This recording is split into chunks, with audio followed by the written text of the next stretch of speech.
ઓગળ તાલુકાના થરા ખાતે આવેલ ગોગા મહારાજ મંદિરે રમેલનું સિરવાડિયા પરિવાર તરફથી ગોગા મહારાજ મંડળ દ્વારા આયોજન કરવામાં આવ્યું।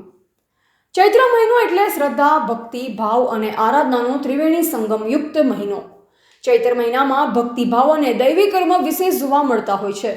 આદ્ય શક્તિ શ્રી જગદંબામાની ચૈત્રી નવરાત્રિ ચાલી રહી છે, ત્યારે ઓગળ તાલુકામાં ભવ્ય રમેલનું આયોજન ચૈત્ર સુદ અમાવસ્યા વાર ગુરુવાર તારીખ 17/4/2026ના રોજ રાત્રે ઉપસ્થિતિમાં ભુવાજી ચતુરભાઈ, સંજયભાઈ ભુવાજી, શંભુલાલ, મણિલાલ મહેમાનોએ પૂર્વ નગરપાલિકા પ્રમુખ પૃથ્વીરાજસિંહ વાઘેલા, નિરંજનભાઈ સોની, જયંતિભાઈ પ્રમુખ ખારિયા, મંત્રી નાગરભાઈ ઉપપ્રમુખ હરિભાઈ વાલપુરા, પિન્ટુભાઈ નાઈ, લાલાભાઈ ચામુંડા મંડપ, ટીનાભાઈ નાઈ, દિનેશભાઈ નાઈ, જીતુભાઈ, હસુભાઈ ડી, પ્રકાશભાઈ, હસુભાઈ એસ, કાળુભાઈ મંડપ, સંજીભાઈ, મહેશભાઈ ભોજન પ્રસાદ લીધા બાદ રાત્રે ભવ્ય રમેલ જાતરનું આયોજન કરવામાં આવ્યું હતું।